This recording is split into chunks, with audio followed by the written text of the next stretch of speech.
이게 어쨌든 임성근 부장판사님과 그리고 실망을 드린 모든 분들께 깊은 사과와 죄송하다는 말씀을 드립니다.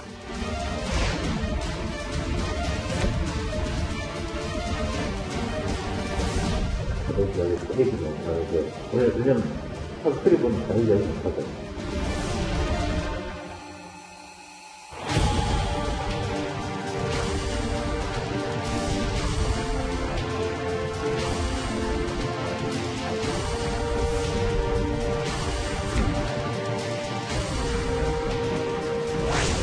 정말 비굴할 뿐만 아니라 충격도 자체입니다.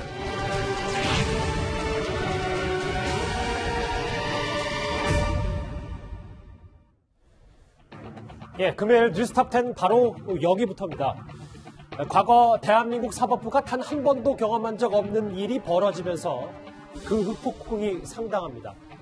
탄핵 언급을 없었다. 이 김명수 대법원장의 해명 이후 김 대법원장의 육성이 담긴 녹음 파일이 공개되면서 거짓말한 게 드러났기 때문일 텐데요.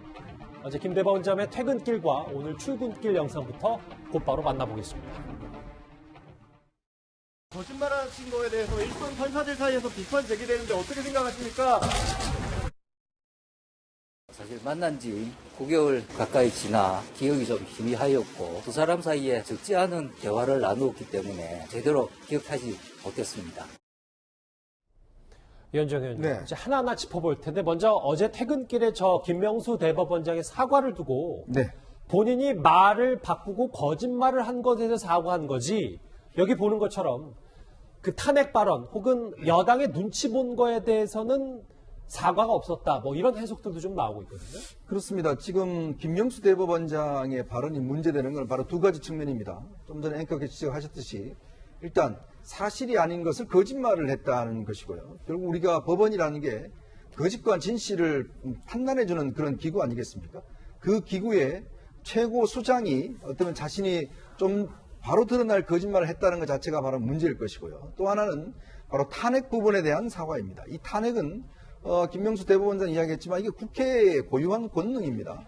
국회가 이제 탄핵을 하는 그런 과정인데 문제는 대법원장이 삼권 분립이 돼 있잖아요. 대법원장이 예를 들어서 당신 탄핵될 것 같으니까 사표해줄 수 없어. 만약 앞으로도 이렇게 한다라면 이거는 상당히 문제가 있는 것이고 국회의 눈치를 보는 거일 수 있지 않겠습니까? 더군다나 지금 임성근 부장판사가 아직 그 구체적인 탄핵했던 움직임조차 없었는데도 불구하고 당신이 탄핵될 가능성이 있으니까 사표 수리를 못 해주겠다. 이 판사의 경우는요. 이 징계에 의한, 징계를 받으면 사실은 사표를 쓸 수가 없어요. 근데 당시에 임 부장판사는 아무런 징계 절차가 있은 게 아닙니다. 더군다나 본인이 건강상의 이유로 이 신장 수술도 하고 여러 가지 지금 몸이 안 좋아서 건강상의 이유로 사표를 낸 것인데 그거를 허락해 줄 수 없다? 그것도 탄핵 가능성 때문에? 그럼 앞으로 예를 들어서 판사가 사표 내려고 그러면 혹시 당신 탄핵될지 모르니까 사표를 수리 안 해주겠다 이렇게 말이 되는 이야기입니까?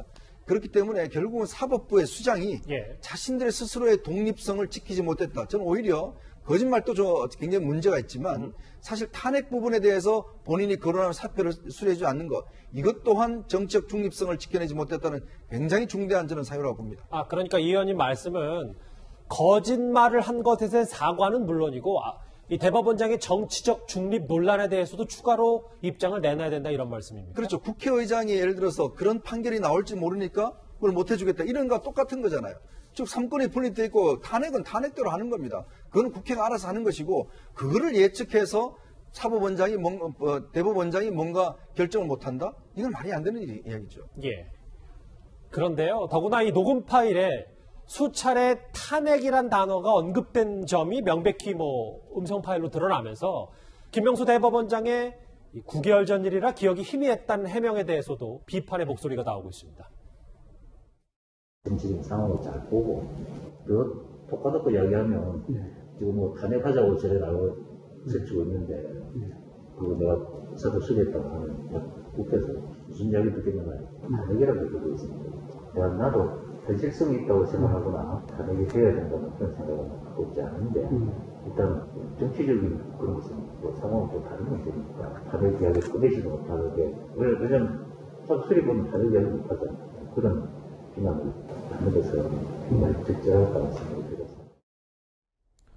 이두하 변호사님, 네. 꽤 짧지 않은 독대 자리에서 탄핵이란 단어를 한 5번, 그러니까 수차례 언급을 했기 때문에 정말 9개월 전 기억이라, 일이라 기억이 좀 희미했다라는 발언, 이걸 갖고 왜 법조계에서는 계속 비판의 목소리가 더 나오는 겁니까? 법관으로 사신 지 한 30년이 넘으셨어요, 대법원장님이. 근데 지금 우리 법조 역사, 헌정 역사를 봤을 때 일선 법관이 그 탄핵이 이번에 이제 가결된 게 저희가 처음이라고 말씀드렸는데 발의된 것도 일선 법관에 대해서는 처음이었어요. 그전엔 대법원장이나 대법관에 대해서만 시도가 있다, 부결되거나 폐기됐었거든요. 근데 일선 법관에 대해서는 탄핵 시도도 없었는데 탄핵을 저렇게 5번 얘기하시고 어떻게 저렇게 이례적인 걸 기억을 못 하시겠어요. 저희가 사실 어제부터 참 법조인들끼리 얘기도 많이 하고 단톡방에서 여러 얘기를 나누는데요. 제 참 가슴이 아팠던 게 이제 그 우리 쪽에 대해서 이렇게 좀 진보적이라고 생각하는 학교에 있는 후배, 이제 한 20년 이상 교수하는 후배가 그런 얘기를 하더라고요. 자기가 이걸 보고 녹취 내용 그리고 거짓말을 했다는 거, 이 두 부분을 보고 어떤 생각을 했냐면 네. 우리나라 사법부 역사가 50년 단색이 후퇴하는구나. 이거 회복하는데 50년 이상 걸리겠구나. 사법부 신뢰를 회복하는데. 그 정도 충격이다? 네, 그 정도 충격이라는 거예요. 그러니까 뭐 보수적인 사람도 아니에요. 그 얘기하는 사람들이. 그러니까 지금 뭐 단톡방이나 뭐 변협이나 이런 데는 뭐 정말 계속 논의가 끊이지 않고 있어. 이 부분에 대해서 성명을 내야 될 건가, 어떻게 해야 될 건가, 이런 얘기를 하는데요. 그래서 예를 들면 뭐 경향신문 같은 데도 그렇게 쓴 거 아니에요. 사법개혁이나 의지, 철학이 없는 사람 아니냐. 흔들리는 대법원장의 리더십이다. 이런 얘기를 하면서 고등법원 부장판사 인터뷰를 인용했는데 거짓말한 부분만 하더라도 법원 수뇌부가 이렇게 거짓말을 하면 사법행정과 재판에 대해서 국민 불신이 극대화돼서 사법 존립 기반을 무너뜨린다. 이렇게 얘기를 하고 있어요. 예. 그리고 또 무엇보다도 양승태 전 대법원장이 사법행정권 남용했다고 계속 비판하셨는데 예. 본인이 정치적 역량 이런 얘기를 하셔요. 탄핵, 뭐 국회 이런 얘기를 계속 하시는 걸 보면 네. 본인의 생각이 그대로 반영되는 거죠. 그러면 똑같은 거 아니에요. 사법행정권 그러니까 정치적 중립성, 그다음에 사법부 독립의 의지가 없는 분이잖아요. 정치적 역량을 고려하고 계시니까. 예. 사법부 수장으로서 면모가 보이지 않는 거예요. 그러니까 법관들에 대해서 수장으로서 이제 존경을 받는 거는 있을 수가 없는 것 같아요. 그 얘기는 즉슨 여러 가지로 당시의 상황들이 뭐 정치적 상황이라든지 탄핵을 말한 것 자체, 그 독대 자리였기 때문에 기억을 못한다는 것 자체도 신빙성이 없다, 이런 지적에는 동의하십니까? 예, 그러니까 그 부분에 대해서도 대부분 저희 다 알죠, 서로. 그러니까 저는 대법원장님은 전혀 개인적으로 모르는데 그렇게 아주 특이한 법관 탄핵에 대한 얘기를 저렇게 오랫동안 여러 차례 했는데 기억을 못 하신다? 그러면 지금 대법원장 업무를 어떻게 수행하시겠어요? 그 업무 능력에 대해서 사람들이 의심을 가질 수밖에 없죠. 왜냐하면 대법원장은 다른 공무원들은 갔을 때 이렇게 보면 쭉 위로 올라갈수록 업무 분담이 좀 줄어들잖아요. 근데 법원은 대법관, 고등법원 부장판사가 되면 일이 더 많고요. 대법관이 되면 일이 더 많고요. 대법원장 되시면 인사도 대법원장이 거의 1인 체제예요. 그렇게 하시고 이런 분인데 그렇게 기억이 흐릿하시면, 이렇게 중요한 사안에 대해서도 알겠습니다. 흐릿하시면 업무하시기가 좀 어렵지 않겠어요? 화면 잠깐만 볼게요. 논란의 시작이었던 그제 보도 이후 사표 제출 탄핵 발언 없었다 이후에 어제 전격적으로 육성이 담긴, 김명수 대법원장의 육성이 담긴 녹음 파일이 공개됐고, 그리고 오후 1시에 9개월 전 기억이다, 송구하다. 그리고 퇴근길에 깊은 사과와 죄송하다는 말씀드린다. 그리고 오늘 오전 출국기 이후에는 공식적인 입장을 아직 밝히지는 않고 있습니다. 여당 눈치 본 거 아니냐는 비판을 받고 있는 김명수 대법원장인데요. 4년 전 취임 전후로는 김 대법원장 이런 말을 했었습니다. 저는 재판만 했습니다. 31년 5개월 동안 법정에서, 그것도 사실심 법정에서 당사자들하고 호구하면서 재판만 본 사람입니다. 그 사람이 어떤 수준인지, 어떤 모습인지 이번에 보여드릴 것을 기대합니다. 법관의 독립을 침해하려는 어떠한 시도도 온몸으로 막아내고 사법부의 독립을 확고히 하는 것이 국민의 준엄한 명령임을 한시도 잊지 않겠습니다. 이를 위해 법관 개개인의 내부로부터의 독립에 대하여도 합필하는 관심을 가지고 제도 개선에 노력을 기울이겠습니다. 4년 전에 법관 독립 침해를 온몸으로 막아내겠다 저런 말을 했었군요. 그런데요, 오늘 한 보도가 있습니다. 녹음 파일을 공개한 이 화면에 임성근 부장판사가 동아일보와 인터뷰를 했는데 여러 가지 해석이 여지를 남긴 등 말들을 많이 했어요. 하정대 국장, 저하고 화면을 좀 같이 볼 텐데 뭐 여러 가지 말을 했지만 특히 좀 제일 눈에 띄었던 말들은 김명수 대법원장을 가리켜서 입만 열면 거짓말이다. 나한테 말한 그 정도 말을 기억 못한다면 대법원장을 하면 되겠냐. 근데 저는 입만 열면 거짓말이라는 단어가 꽤 충격적이어서요. 저도 진짜 충격적이었습니다. 저 그냥 보통 사람들 사이에서도 너는 어떻게 입만 열면 거짓말이냐 이렇게 얘기한다면 그 사람에 대한 진짜 평가 중에 최악의 평가거든요. 그럼요. 그런데 대법원장을 상대로 입만 열면 거짓말이다. 야, 저런 어떻게 평가가 나왔을까? 제가 이제 개인적으로 한번 지금 최근에 이 상황만 한번 복기를 해보면요. 처음에 탄핵 얘기를 아예 꺼내지도 않았다. 그 얘기를 대법원장이 해명을 했을 때 임성근 부장판사로서는 참 깜짝 놀랄 만한 일이었다라고 생각을 해요. 그런데 그 다음에 이제 어쨌든 그게 녹음 파일이 그래서 반박하느라고 녹음 파일까지 이제 공개된 상황 아닙니까? 근데 그 상황에서 대법원장께서 다시 오후에 어제 오후죠. 아, 그게 9개월 전 일이라 기억이 불분명해서 내가 그렇게 얘기한 거다. 예. 그렇게 얘기를 한 건데 그게 과연 일반적인 우리 국민들이 과연 납득할 만한 해명인가? 제가 생각을 해보면은 그 탄핵이라고 하는 말을 그때 43분간의 면담 과정에서 무려 5번이나 6차례나 꺼냈어요. 5번입니다. 아, 5번인가요? 예. 5번이나 이렇게 꺼냈는데 그리고 또 이게 그런 것들을 내가 탄핵 이런 거에 대해서 나는 찬성도 안 하고 그렇게 들리라고 생각을 안 하지만 정치적 상황이 그렇다라고 하는 얘기를 했어요. 그러면 사람이라고 하는 게 시간이 흐르더라도 자기 자신이 평소에 생각하고 있던 거를 얘기하는 거는요. 똑같이 생각하고 있으니까 예. 잊어버릴 수 있어요. 아, 평소 그냥. 그러나 자기 생각과 다른 얘기를 할 때는 고민을 많이 한 거잖아요. 대법원장 엄청 고민해가지고 이걸 내가 사표를 수리해야 될까 말까. 그 전부터 한참 전부터 사표를 계속적으로 수리해달라고 했는데도 안 한 거잖아요. 예. 그렇기 때문에 나름대로 고민을 많이 한 거기 때문에 9개월이 지났다고 해서 과연 그렇게 쉽게 기억이 희미해서 잘 생각이 안 날까. 즉 다시 말하면 두 번째 해명도 거짓말일 가능성이 있다. 그렇기 때문에 그거에 대해서 임성근 부장판사가 저렇게 최악의 어떤 그 평가를 한 거 아닌가 그런 생각을 해요. 그래서 저는 이제 궁금했던 게 개인적으로 예. 과연 임성근 부장판사만 개인적으로 이렇게 생각하는 건지 아니면 다른 사람도 그렇게 생각을 할까 되게 궁금하잖아요. 왜냐하면 대법원장에 대한 불신 말입니다. 그렇죠. 왜냐하면 대법원장이라고 하는 거는 법원 내에서도 최고의 지성인데다가 도덕성도 최고로 갖춘 사람이 되는 자리거든요. 예. 그렇기 때문에 제가 한번 다른 이제 법원장도 하셨던 분, 이제 가까운 분들 뭐 이렇게 한번 물어봤는데 얘기를 다들 안 하시려고 하죠. 다만 그러나 임성근 부장판사의 개인적인 특유의 평가만은 아니다 이런 얘기를 해요. 예. 그러니까 이게 뭐 그런다고 해서 제가 대법원장을 전체적으로 뭐 법원 내부에서 아주 평가가 안 좋다 이렇게 말하고 그러니까 일부 싶지는 목소리를 않은데 좀 전하신 거니까 예. 일부의 목소리. 그런데 그런 얘기들이 나온다. 예. 그러니까 그런 측면에서 보면은 우리 김명수 대법원장이 사실은 대법관을 안 하시고 대법원장을 한 분 3번째인가 돼요. 그 전에 거의 없었어요. 예. 그런데 그때도 깜짝 놀랄 만한 인사라고 했는데 어쨌든 그 얘기는 법원 내부에서 대법원장을 할 만큼 그런 전문적 지식 이런 거에 대해서 법원 내부에서는 그렇게 예상한 인사가 아니었다고 하는데 이범은혜 같은 경우는 도덕성조차도 그 두 번째인 도덕성조차도 다른 사람들이 깜짝 놀랄 만한 일을 김명수 대법원장이 보여줬다는 사실입니다. 예, 최 교수님, 저하고 화면을 좀 같이 볼게요. 오늘 동아일보와 인터뷰한 임성근 부장판사의 말들이 좀 더 있는데 색깔 바꾼 것 말고 이 부분도 있어요. 당시 징계도 끝났고 1심에서 무죄도 받았다. 수리 의무, 사표를 반려할 권한, 의무가 사표를 받아들일 의무가 있는데도 안 하더라.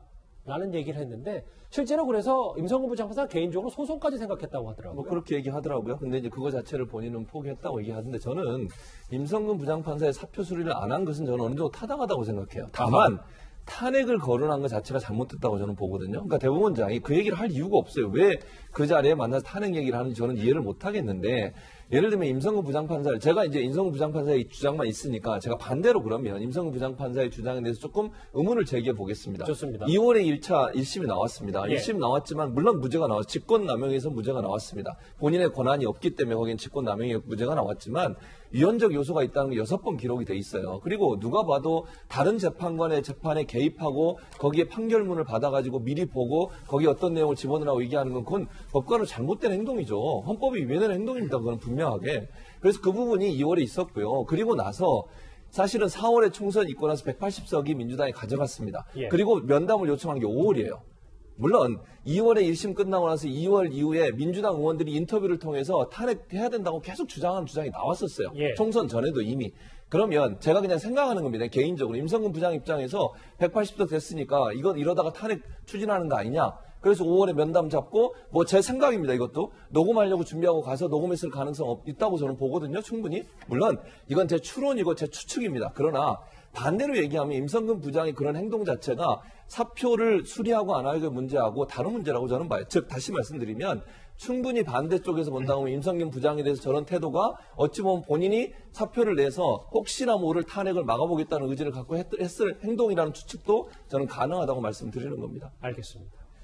이렇게 녹음 파일을 두고 갈라선 임성근 부장판사와 사법부의 수장 김명수 대법원장인데요. 하지만 두 사람은 막역한 사이까지는 아니더라도 한때 친분이 꽤 깊었던 사이라고 전해지기도 합니다. 이현정 의원님. 네. 두 개의 화면을 볼 텐데 첫 번째 2017년 청문회에서 김명수 대법원장 인준 표긴 이틀 전에 야당 자유한국당 의원들이 찬성하도록 도와달라. 김명수 대법원장이 임 부장판사에 이렇게 부탁을 했고 다음 장도 볼까요? 이거 좀 더 구체적인 얘기인데 임성근 부장판사 얘기는 야당 의원들 가운데 아는 분 여러 명과 고등학교 선배 등을 통해서 청문회 과정을 성심껏 도왔고 김 대법원장이 가결되고 나서 고맙다. 소주 한잔 하자고 해서 인사를 하게 됐다. 그러니까 둘 사이가 그렇게 나빴던 것 같지는 않습니다. 사실 이제 문재인 대통령이 취임하고 난 다음에 김명수 대법원장을 임명한 것을 두고 굉장히 파격이었다는 지적들이 있었어요. 왜 그러냐 하면 김명수 대법원장은 사실 대법관을 하지 않았습니다. 춘천지법원장이었거든요. 근데 보통 이제 대법원장은 대법관 출신들 중에서 예. 대법원장을 임명하는 게 상례거든요. 근데 춘천지법원장을 임명했고 또 더군다나 김명수 대법원장은 우리법연구회하고 국제인권법연구회의 회장 출신입니다. 그 두 단체가 뭐냐면 사법부의 진보적인 판사들의 모임이고 이 모임이 사실은 지금 뭐 이탄희 의원이라든지 이수진 의원이라든지 그다음 최기상 의원이라든지 다 거기 소속이고요. 특히 법원 내 한 300~400명 정도 회원이 되는데 굉장히 법원 내의 진보 그룹으로 알려져 있습니다. 거기 회장 출신이거든요. 근데 거기 회장 출신을 지금 대법원장을 했기 때문에 당시 야당에서는 상당히 반대가 심했어요. 자, 그래서 이제 지금 임성근 부장판사 같은 경우는 굉장히 법원 내에서 엘리트 판사로 속했습니다. 자, 그러다 보니 특히 이제 야당 쪽에 이제 좀 지원을 요청했고, 특히 임성근 부장판사 같은 경우는 이제 야당 의원들한테 김명수 원장의 인준투표. 왜냐하면 이 대법원장은 단순히 그 청문회만 하는 게 아니라 인준투표를 거치게 돼 있습니다. 그렇게 될 경우에 당시에 야당에서 반대표가 많이 나오면 사실 대법원장이 굉장히 어려운 지경이지 않습니까? 그래서 본인이 상당히 도왔고 또 이것에 대해 감사한다는 이야기를 했는데 그 뒤에 바로 어떤 일이 있었냐면 이 사법농단 관련해서 당시에 대법관들 전원이 이거는 문제가 안 된다. 사법행정권 남용이. 그랬음에도 불구하고 김명수 대법원장이 이거 문제된다 해서 본인이 검찰 수사를 의뢰해버렸어요. 예. 그리고 딱 임성근 부장판사 무슨 일이 있냐면 야구선수 오승환 선수 아시죠? 맞아요. 그 오승환 선수가 이제 도박을 해서 약식 기소가 된 게 있습니다. 당시 판사가 약식 기소를 하는 것을 정식 재판을 하겠다라고 이야기한 게 있어요. 그때 이 임성근 부장판사가 딴 사람들 한번 의견 들어봐라 라고 해서 그냥 약식 기소로 끝난 상황이 있습니다. 예. 이제 그거를 이제 문제 삼아서 그때 징계가 들어갔어요. 그때 근데 견책을 당했거든요. 그 이후부터 상당히 이제 자신에 대해서 사법농단과 관련해서 이제 좀 표적이 됐다라고 이제 본인이 항변하고 있는 것 같습니다. 지금 사실 정말 충격적인 녹음 파일이 공개되면서 두 사람의 관계가 과연 어떻게 이 발언이 공개되기까지 나왔는지. 나정대 국장, 결정적으로 이번 녹음 파일이 공개되기 직전에 가장 결정적인 거는 지금 화면에 만나봤던 당시 견책 징계를 할 때도 김명수 대법원장이 임성근 부장판사를 직접 했다. 이런 정황들이 동아일보 인터뷰를 봤을 땐 좀 앙금이 남아있던 것 같아요. 예. 제가 보기에는 아무래도 처음에 김명수 대법원장이 대법원장에 이제 지명이 됐을 때 야당에서 이제 반대를 세게 했지 않습니까? 그런데 김명수 대법원장 같은 경우는 이제 야당 의원들은 잘 모르니까 어쨌든 임성근 부장판사한테 협조를 요청했고 임성근 부장판사가 야당 의원들 여러 사람들을 얘기해가지고 어쨌든 야당 의원들의 그런 반발 이걸 좀 무마를 좀 하고 대법원장이 되는데 많은 도움을 줬다고 그래요. 그렇기 때문에 지금 보면은 나중에 소주 한잔 하자고 연락까지 왔다고 하는 거 아니겠습니까? 그러니까 뭐 그런데 그런 와중에서 어쨌든 뭐 대법원장이 되고 난 다음에 사법 적폐라는 얘기가 나왔고 사법부 블랙리스트 얘기 나오고 그 가장 한복판에 임성근 부장판사가 서 있었던 거거든요. 결국 그것이 그냥 자체 내부적으로 조사되고 뭐 징계되고 이 정도였으면은 그래도 나았을 텐데 이게 검찰 수사로 가게 되고 그렇죠. 결국은 기소가 되게 되고 근데 기소가 돼서 결국 무죄가 났지 않습니까? 이 무죄란 거 이제 사실은 당사자 입장에서 보면은요 상당히 억울할 수 있어요. 제가 이 형사 수석들의 하는 일들을 쭉 봤는데 예. 그동안 다른 사람들도 어느 정도 해왔던 일들 중에 하나인데 그렇다고 해서 정당한 일을 했느냐라고 보기에는 저는 그렇게 생각지는 않아요. 좀 어쨌든 재판에 개입한 건 맞다. 그러나 그 재판에 개입한 것이 재판을 잘못 두게 하거나 아니면 임성근 부장판사가 자신의 이익을 위해서 하려고 했느냐 절대 그렇지는 않아요. 알겠습니다. 전체적으로 재판을 다른 예를 들면 재판이 나오면은 정치권에서 비난이 나올 수도 있고 언론에서 비판이 나올 수도 있고 아니면 야권에서도 뭐 시민단체에서 나올 수도 있지 않습니까? 예. 그런 것들을 조금씩이라도 어떻게 하면 안 나오게 할까 조언을 한 거에 불과해요. 그리고 또 하나는 그 담당 재판부에 있는 판사가 반발한 적도 없어요. 그렇기 때문에 그거 가지고 물론 부적절하게 재판에 개입한 건 있지만은 예. 그렇다고 해서 그 자체가 크게 범죄까지 이르렀다고는 보지는 않는다 이 말이에요. 근데 그런 와중에 자기가 그렇게 재판까지 기소된 데 대해서 알겠습니다. 김명수 대법원장하고 과거에 도와줬는데 이제는 완전히 자기 자신을 끝까지 죽이려고 하고 심지어 재판으로 무죄나니까 뭘로 해요? 탄핵을 시켜가지고 탄핵을 하게 되면 크게 세 가지 그 큰 알겠습니다. 예. 불리함이 있어요. 자기 공무원 연금도 절반으로 깎이고 예. 그 다음에 변호사 개업도 5년 동안 안 됩니다. 예. 예? 여러 가지 그런 불리함인데 이런 것들을 자기한테 불리한 것들을 하게 하는 김명수 대법원장이 직접적으로 선봉해서 사는 거 아니냐 그런 것 때문에 제가 보기에는 많이 서운해하지 않았을까 생각이 듭니다. 앞서 저희 자막에 나왔습니다만 역사가 평가해 줄 것이다라는 게 임성근 부장판사의 인터뷰 내용이었는데요. 입만 열면 거짓말, 김명수 대법원장을 향해서 불신의 끝을 보여준 저 말 의미심장합니다. 첫 번째 주제 여기까지고요. 다음 주제, 그런데 오늘 야당의 움직임 하나가 있었습니다.